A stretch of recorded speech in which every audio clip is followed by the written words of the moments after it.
Did I but we take you still with did me it. to see Anthony Robbins? Because I know I took a bunch of people. Were you with No, me? that one, no, you Okay. didn't. But I'm not mad at you about that. It's okay.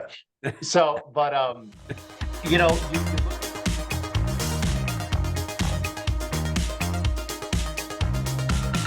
Hey there, welcome to another episode of World Class Mindset. As you all know, each week I try to bring you people that I feel have that special ingredient inside them, a mindset, if you will, where they're able to overcome their adversities. They're dreamers, they're goal setters, they're people who've achieved a lot in their lives. We have no shortage here today for someone that I consider world-class in every way. Phil Prata, i.e. Speedy, welcome to World Class Mindset. Good to have you here. To be here, Eric. Thanks for having me, man. Speedy, it's now, you told me earlier, about 20 years ago that we... 22, I think. Yeah, I met you about 22 years ago. Yep. Where did we, in New Jersey, right? We found each other in New Jersey. I know that we went to work together, and I know that during that period of time, you would learn the business like I did. You took that big leap of faith.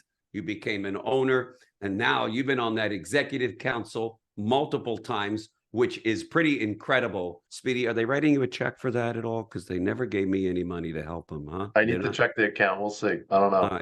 I don't think it's going to be there. I hate to disappoint you, but you're not getting paid for that. That's volunteer work that you're doing. But Anytime. There again, in lies why you're so world class. You know that there are times when you got to give of yourself and not look for compensation, and simply because you want to make things better for all of us around. And that's 100%. why I'm excited to have you in here. You're world class like that. So let's go back, Speedy, to the very beginning. When I met you, how did what you were doing before you came here to become an entrepreneur, how did that prepare you for your role that you're in now? I don't know if there's always one key person throughout it, but I as I reflect and I thought about the question, it's like I think throughout your career, you don't realize in the moment these people are very influential on you. And then now, obviously, I'm 44. I'm going to be 45 in a few months. You look back and you're like, wow, these people had such a massive impact. But I started my first kind of jobs were simple paperboy, paper route. My brother, we were doing that early in the morning. That was school. Me. I did that. I had my own paper route, man. Old school, just, I tagged along with him, did that. I mean, I think I was 13, 14, 15. I used to sweep a parking lot for the bank my mom worked at. I'd go in there once a week, ride my bike, go sweep a parking lot. Like, these are jobs because we had to work and make money. You know what I mean? My parents were we grew up in a normal middle class, you know what I mean? But my mom was the main income earner because my dad had herniated discs. So he got disabled pretty early, like just herniated discs where he couldn't legally work because of his back and all that stuff. And we were always fine. We always did good. Everything was all right. But I guess now looking back from a young age, they were always like, you got to work, you got to go to work, you got to make your own money, you got to go provide for yourself. It's like they just taught that right away. So it was just something that's like solid work ethic. That's it. You want a newer pair of sneakers? Go earn them. I started then in the restaurant business when I was 14 years old. Literally, my job was at a wedding. I had to make sure that the water was full at your table and bottle of soda, and that's all I did. So we'd work, and I think at the time we'd work 12, 13-hour days, and we'd make $50 a day. I don't even know, 20 something, 30 years ago, right? So, and to make $50 when you're 14 years old is like hitting the lottery. I worked from there from 14 to about 22, right before I started AIL. And I loved that business because a lot of my friends are still from there, my close friends, but it taught me, a lot of stuff about detail, a lot of stuff like when you're planning a wedding, weddings are super, super detailed. When you're working on the other side of a wedding, you got to be super detailed, because you got to provide this awesome customer service experience to that client because they got one shot, one day. You got to be specific. Little things matter. These small little details matter. And as I learned it in business, I think sometimes the details are more important than anything. So I did that from 14 through 22, went to college, at Rutgers University. I went to community college over in Union County for 2 years, because in high school I didn't pay attention to my grades too much. I did enough, but, You were that student like me. You were dreaming, huh? Yeah. Listen, I liked my classes. You know what I mean? The other ones was like, oh, here we go. The thing that you said is when you said you served the water and the bottles and all of that. Yesterday, I was with a friend at this place called Barrel and Roost. We were having dinner. And they said the greatest experience of my life, because they now own 2 companies and they're way up there.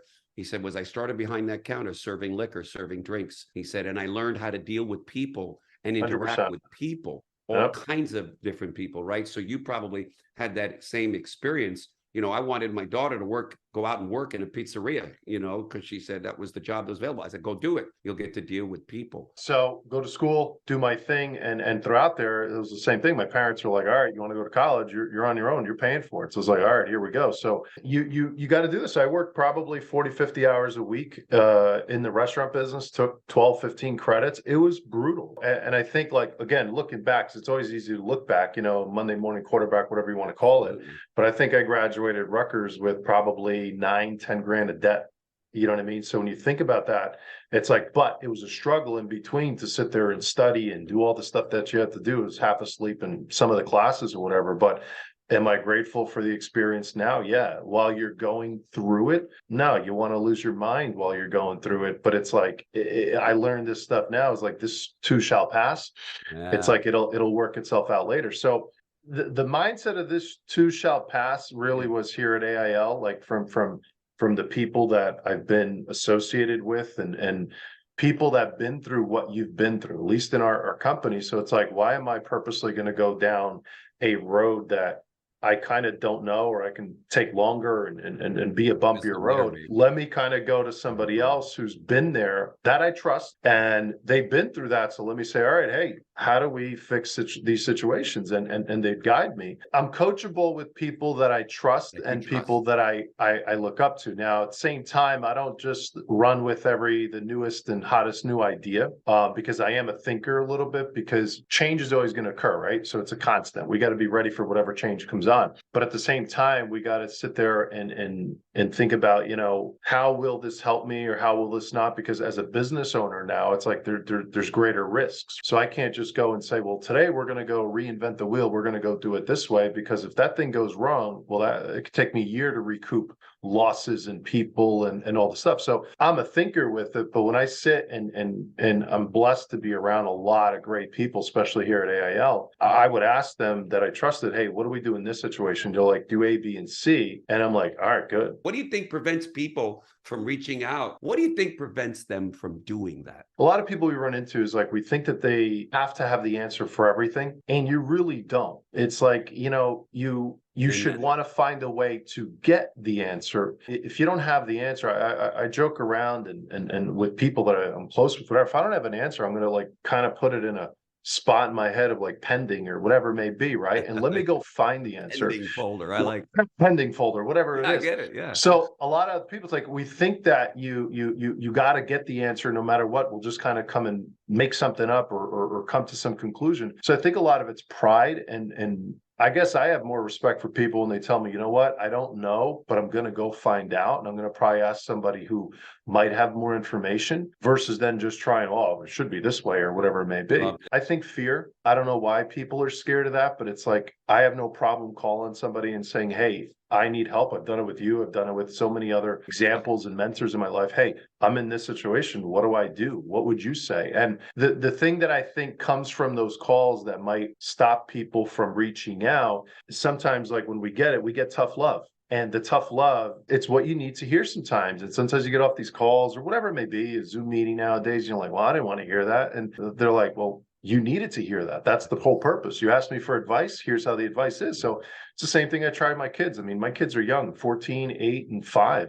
because I can't sugarcoat things with them, because you know what? The real world does not sugarcoat anything. No. Some of my best professors, weren't the ones that, graded on the curve and just gave me leniency. Some of them were just the ones that like not failed me, but I remember a couple classes I didn't get the C+ for credit. I got a D and argued with the professor, said it was unfair, blah, blah, blah. And they're like, well, too bad. Nobody just arrives. We see people at the top of the mountain and we think, okay, well, they were gifted or they were given something different that I wasn't given, or they had an upbringing. Here you are, your dad, like you said, was unable to work, mom who was supporting a single income, and you've overcome all of that. Recently I heard it said, and it really is sticking with me, our resume is not what we've done. Our resume is what we've overcome. What is it that you have done to overcome these adversities? I think you got to know why you're doing it. First off, when I started with AIL, it's like I wanted an opportunity to advance, right? So I wanted an opportunity really to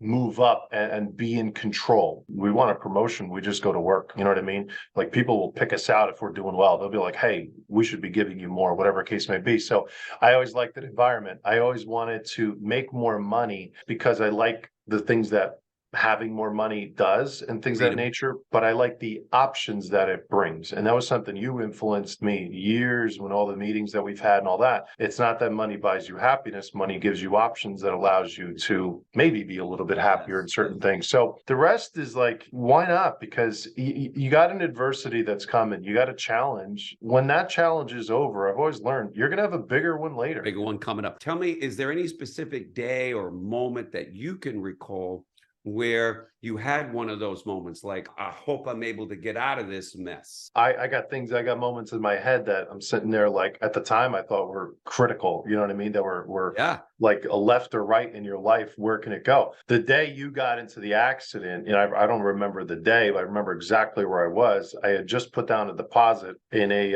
apartment in New York because we were working in New York with you out there from Jersey, and the commute was just brutal going from Newark, New Jersey to Great Neck, Long Island. It was like a 3.5 hour commute every day. I got a call from Cisco, who's one of the gentlemen who brought me into this business, who was a massive example to me in the beginning. And he called me, he goes, "You're not going to believe this. Eric might be paralyzed," something along those lines. The only reason we went to New York was because you were in New York. So I'm like, so in my head, I'm in the Holland Tunnel or getting into there, right? And you can't make a left anymore. And I sat there and I'm like, oh my God, I got to make like this illegal left if I possibly could to go get my money back. So I just left a $3,000 deposit on an apartment. Fear kicked in because you know what? I'm like, you know, Cisco at the time who was helping me coach me, but you were the only other person I knew out there. And I'm like, now this person's not going to be there. So it's like, and he calmed me down. He's like, no, everything's going to be fine. We follow the systems, we do what we got to do, etc. But I remember then I was paranoid for a long time. I then went to work to offset that. And you know what I mean? So I think sometimes it's like we're all human. We're all entitled to be scared. We're all entitled to have these moments that we're like, holy cow. But then we got to, again, like we talked before, go get solutions from people that have been there. I think one key thing is too many people ask for advice from other people that have never been in that specific situation. It just, to me, it doesn't make sense. Why am I going to go ask a person who doesn't know how to cut hair advice on cutting hair? Like, it just doesn't, you know? So when you have that, it's like, go ask for advice for some people there. And I remember they've said, do A, do B, do C, everything's going to be fine. We have all this help. And then the company rallied around you. And I think that's where I got exposure to meet Roger when he would start coming in. Yeah. I think that was probably a pivotal one that I met David Cohen. I'm so glad you had David Cohen in your life too, like I did, right? Another great mentor. Yep. And like with him, it's funny because I was talking to Meek at the last meeting we were at. It's like when I was new as an SGA, we're looking at our accounts and financial, and we're trying to like, you know, how do I get to where you are? How do I get to where this person is? And I would see him at every meeting and I would just give him my reports and I'd be like, tell me where I'm screwing up. You know, you saw the good things in life and you saw that if I'm going to live, I want to live that life. And you decided that I'm going to make sacrifices. I'm going to take some risks, which is where I think a lot of people don't want to do. But how would you define success, Speedy? Give me your definition of it. In the beginning, it probably is you're chasing an income goal. So you're chasing some specific number, some, you know, because that number leads to a certain amount of freedom or pressure off your back or something of that nature, or student loans or things of that. So you're doing that, and that's natural. That's everybody wants that, needs that, and a lot of people focus on it. But I think now as I'm getting older, and I'm still only 44, but it's like my measure of success right now is how well can I, you know, on a business side, develop my agency? How well can I inspire other people? How well can I get them to be in my position? You know, it's successful for me when I see somebody come through our doors, didn't know our business, was nervous talking to some people, whatever it may be, and now they're making 6 figures a year. That's a win. Yes, do we still need to make money along the way? Of course, that's like a common denominator. We get it. But like you've always said, it's like you stop using that to measure the score. Yeah. You start measuring the score of like, hey, our business grew again this year. We got better, et How many cetera, et people cetera. did I help? How many people did I help? All these things, and then on a personal level is just humble and grateful that I'm healthy. I got a family, I got a wife, I got 3 kids, I got a roof over our head. We're now seeing a little bit of the fruits of all the years and years and years of hard work. I always keep in the back of my head that like at any given moment I could lose that. You arrive, yes, you arrive, but it's like Maxwell always says, it's the journey, right? It's not a destination. It's the journey that gets you there. So it's like it's just a different thing. But it's like, listen, we're healthy, all those things. Those are massive perks. But a lot of it right now is giving back to the agency in terms of coaching, wisdom, and seeing them get better. And that's a great Well, feeling. you are doing it, and the way you're teaching it, Speedy, is through your example. You're not saying all of this to impress anybody watching. This is genuinely who you are, but yet you have uncommon desires. You want your family to enjoy a good life, and you want the people around you to have what you have. So I love how you're defining success. I guess the next question I would ask you is, how would you define failure? Failure is more when you give up without like kind of asking for help. It's like when we talked about the pride thing right there. It's like if there's so many, like right now, so many avenues that if you're not in our AIL world or whatever it may be, there's so many avenues to get help and resources that you can go get on a Zoom call or go on a podcast or go whatever it may be and go find it. Back in our day, it was just different. So Did I but we take you still with did me it. to see Anthony Robbins? Because I know I took a bunch of people. Were you with No, me? that one, no, you Okay. didn't, but I'm not mad at you about that. It's okay. So, but again, you have all these people that have been through most of these situations that other people have been through. Why wouldn't you ask for help? So if you're not asking for help and you're either too prideful or then not implementing what the people that you did ask for, that would probably be the definition of failure. Because see, failure itself isn't the issue. You're gonna fail. I've failed. I've screwed up. I've had bad years. Like these things happen. But did you learn from them? Did you rebound? And yeah. And some of your lowest lows are when you learn the most. You learn it when you're in the valleys, and you want to make sure the valleys are as kind of small and quick as possible as you can go. So I think failure would be just like not asking for help, trying to think that you got to figure out everything else on your own. And it shouldn't be that way. People will help you. Genuinely, you ask for it, they're going to help you. You know what I mean? So just ask. I think of the Bible when it says, "Seek and you shall find; ask and it shall be given to you." So and then just implement. yeah, That's and the then thing. implement what they tell you. Oh my God, yes, right? Do Here's what the they key. tell you to do, no matter where you are right now. This is the greatest time of your life. If you're in that valley, that's where the growth is. People don't want to hear that, but that's where the real growth is. That's where the real learning is. I guess the next question I'd like to ask you is, currently today, what are the biggest challenges that you're facing right now in work and in your work-life balance, if you will, but more so in your business? I think probably in business, it's more of how to be a dealer in hope sometimes when you think about that, because like you've always said, that is like, how do I communicate to other people that I see so much talent in them to kind of stay focused? How do you tackle that with people? How do you do it? Still trying to figure that out. You know what I mean? Try to be the example, try to show people that I'm no different, because I really am not. We've all been in the same situation. You've been in the same situation. I've been in the situation. We could sit there, and if me and you ran through our phone right now, we probably know 200 people that have been in the same situation. Oh, I've been fired well. like 6 or 7 times, Speedy. There's no doubt. Yeah, we've been there. I've quit. I don't know how many hundreds of times, just like you have too, right? So I think that's probably the toughest part, is like a lot of people play the short game. You know what I mean? The micro, you know what I mean? I try to coach people on playing the macro a little bit, but you got to play that long game. So that's probably the biggest challenge, because, sometimes we come out of school and it's like, we think, hey, I graduated and I'm going to get this 6-figure white picket fence and life is just set for me. When in reality, it's like you graduate, a lot of fields, it's like you got to go work even harder. It's like you proved yourself in school, which is great, and you need it. Now it's like you got to kind of go prove yourself completely again in a new business. So that's hard to correlate those two. So it's a challenge. And then, the work-life balance, I learned from a lot of you, Theo, Cisco, so many other SGAs that have been massive. We could be here all day, massive influences. But I've always learned the better the business is going, it tends to be that the better our personal life is going. You know what I mean? And what we have to understand is I don't think there ever is a balance. I think balance is a word that's used improperly. If we were to lift weights, you need balance. You know what I mean? You need 50 pounds, 50 pounds. You have to. That's at least the little that I know. I think in our world, I think we need harmony. You know, you're not going to have 40 hours of work and then 40 hours of leisure. Like, I don't even know what I would do if I had 40 hours of leisure in the end of the week. You got to have a little bit of a harmony of, hey, I'm working, but the reason I'm working, because I'm communicating this with my spouse, she knows it. I don't have to tell her anymore.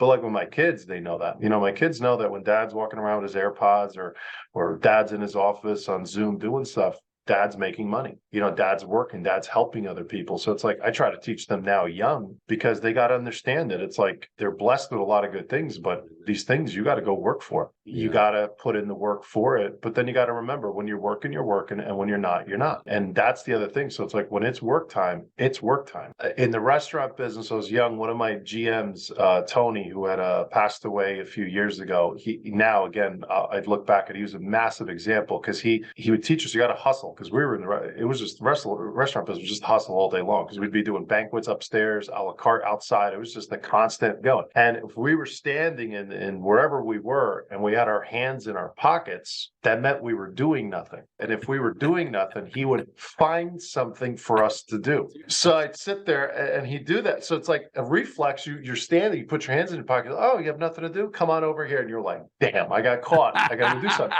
So your mind had to always be, it's like, all right, I got to go do something. You know what I mean? And go be productive. So I don't know, looking back now, if that was like subconsciously, like it was like, let's go to work. So when you're working, you're working. And a lot of it was, you know, prepping kind of for the next day. It's like, and that I think definitely helped me when we would, if we're talking to restaurant business real quick, we'd prepare for a wedding like on Saturday or something. And it's Thursday. We're getting things kind of ready and all that. So Prepping. You're already prepared for what you know is going to come. And so you don't just react to every situation. So I think in school, you pretty much know what they're going to test you on for the most part. You prepare. In our business, what I found that was still is appealing is like it is pretty damn predictable what we do. You know what I mean? We have some deviations, some things that throw it for a loop, but we call clients, we sit down with them, we make a presentation, we follow some formulas that we got, and if we do enough of that, we end up getting the result. When I sat there, I was like, I'm not that smart, but I'm not that dumb. I can figure this thing out, you know? Let me just kind of put two and two together and implement that stuff. So I think those are all stuff that I learned. Because I think you got to prepare. You got to prepare. You got to be ready for what you know people are coaching you on. A lot of people have the will to succeed, but very few have the will to prepare for success. When you see the greatest athletes, the greatest performers, the greatest entrepreneurs of anything, they have spent thousands and thousands and thousands of hours prepping, constantly prepping and going over it and redoing Lost it. Sleep, anxiety over all the stuff. Everybody needs to hear that. Speak to your younger self. If you could speak to the younger Speedy, knowing all that you know now, what would you have done different? And what would you tell your younger self? What would you say to yourself then? I'd probably say have more confidence in your ability. You know what I mean? Because I don't think at the time when I was new to this, trust me, I wasn't into sales, so I was not confident at all. When I learned the process more, I confidence comes from that when you learn the systems that are there. So I would tell myself I couldn't do this, I couldn't do this, I couldn't do this, or couldn't achieve, these certain tasks, whatever it may be. But then luckily I had people and mentors in my life that would help me and say, yes, you could. And here's why you can. Here's what you got to do. The other one, you've said it all the time, and it's critical. And I wish this one I grabbed when I was 5. Dream bigger. Whatever you're dreaming, you're not dreaming big enough. It's like sometimes you depending on the circle that you kind of grow up in, and that's not a bad thing, but it's like you're in a small pond. The circle you're in a small pond, and when you say you want to now go into the ocean, they're like, oh no, nobody's been to the ocean. The ocean's scary or whatever it may be. Not really. Like, why not? So ask yourself, why can't I get to that point? You just, I'm saying, why can't I do those things, or at least put myself in a position to do that? So put in the work earlier. I'm glad I did. I probably would have put in a little bit more because you'd be further along. When you do that, and I hear you talk about that. You're talking to your younger self. Let's get more confident, and I want you to dream really big. Is there anything that you do, any routines that you have that program your mindset, your attitude? It's not a habit yet. It's something you got to work on. I think it's like we say, it's a muscle, right? So a lot of it is reading. Yes. You got to refresh your thinking a little bit. You got to get new input. I'm sitting here, I'm watching this. My life isn't anywhere near where I want it to be. Where do I start? How do I get to where you are and others are? Go read some books on the topics you want to focus on, because you'd be amazed the perspective that what you think.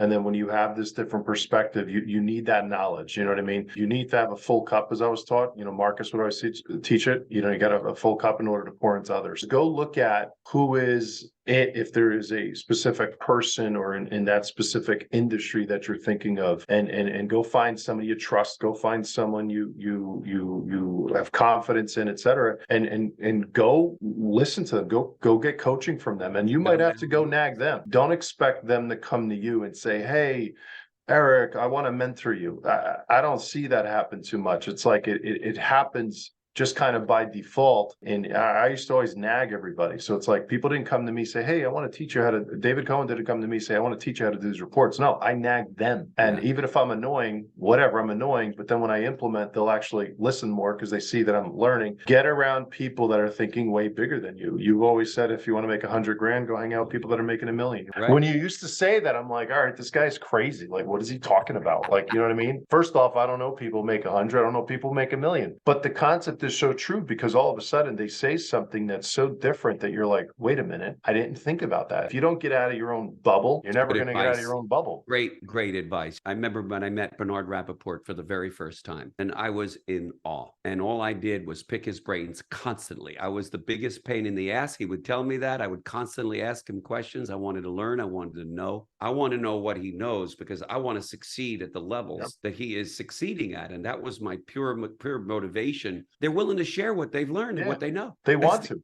They want to share it. Like, I know you want to share. Like, if anybody called you you would say, hold on, let me help you out. But what are the opportunities that you see on the horizon, professionally, personally? I think the opportunities overall are going to get better. The opportunities are going to be, I don't want to say easier, but more accessible to those that really do go put in the work. On a personal level, I think I want to just double down on the business that I know, big time, double down, triple down, whatever you want to call it. Because, you used to always say, it's like people would always tempt you to go into all these other industries and things of that nature. But then it's like you might spread yourself too thin. And sometimes you see a lot of people who are trying to get like various income streams or little, I'm in like 18 different kind of side businesses.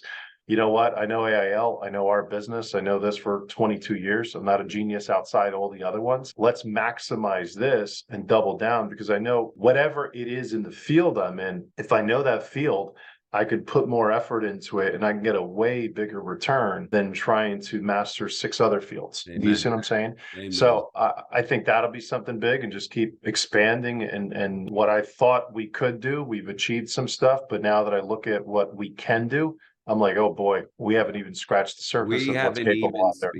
Phil, we haven't even, when I think about the company we're in, and there's many, many, many companies and industries that have enjoyed this kind of success. So we're not alone out there. But our company, I remember when we were doing $15 million a year. I was here during that period. And now we have one agency this past month, wrote over 30 million just in one month. So I'm with you. I see the future as unlimited because our industry and especially our company is headed for nothing but great times ahead. And it needs people like you and me to believe. We got to have clear vision, right, Speedy? Together, we got to do this together, man. Alone, we can't do anything. Listen, close us out, Speedy. Come on. What you just said right now about the backing we got with our company and Globe and all that, it's just amazing because I know where we're at right now is a great spot where we're going to be in 5 years, 10 years. We're going to look back and be like, holy cow, we were all not thinking big enough. So we know that's going to achieve there. But other than that, I'd say, listen, if you're new to the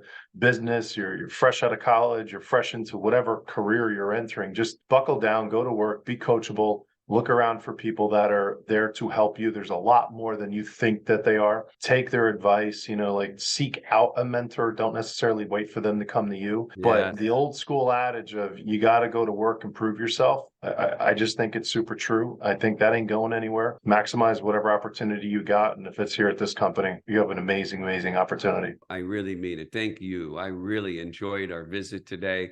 And I know those who are watching are also enjoying it as well. Thank you for being with me and on World Class Mindset, because you, my friend, are world class in every way. Thanks for being here, my friend. Thanks, Eric. Appreciate it, man.